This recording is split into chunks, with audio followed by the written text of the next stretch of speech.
I'm Summer Huntington of Mace, Vinyasa and Shala, and today I have Mark Wildman, who is going to be giving us a little insight on what our athletes are doing at our training retreat.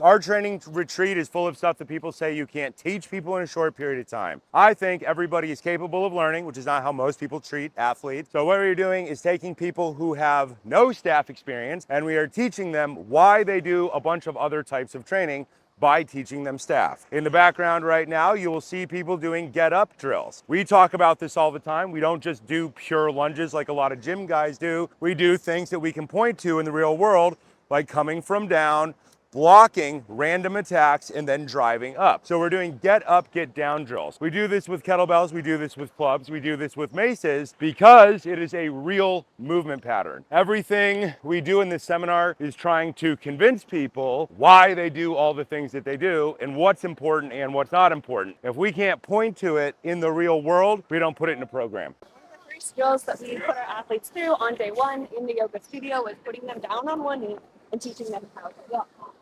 They didn't know why they were doing it at the time. And then the next day, Coach Mark, Coach Wildman here, added that in an actual scenario, fighting scenario, and it became really apparent the why.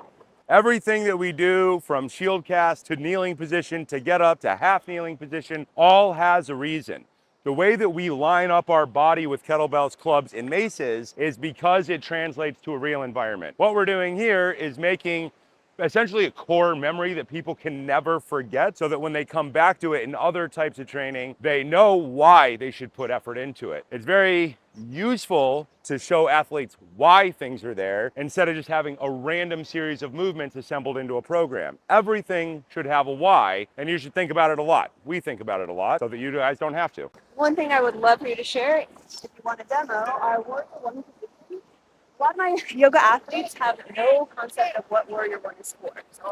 So Warrior One position shows up everywhere in all of human history. It's because it's the most important step in defense. She's going to step back, and it's not a lunge. It's going to be warrior, because when I strike, I want the force to go in a straight line from here down into the ground.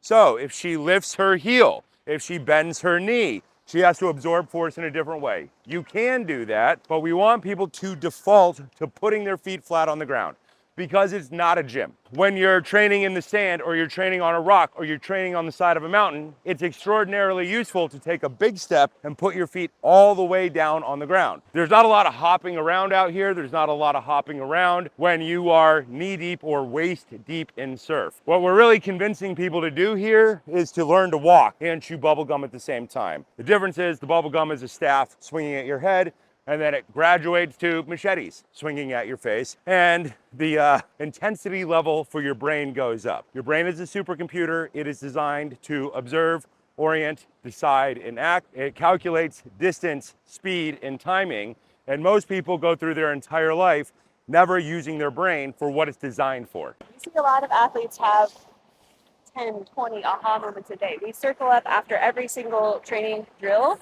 and ask people what they learned. You will not escape this 7-day training retreat without speaking and articulating the learning process that you're going through, because when you actually speak it, you learn it, and you can explain it a bit better, and then it sticks. I went to seminars for years. I set myself a goal 20 years ago to go to 2 seminars every year forever. What I realized is that nobody ever talked to me. They talked at me. So we don't talk at people at a seminar. Everybody is asked a question all the time, and people must clearly verbally articulate an answer. We don't care if you're an instructor or not.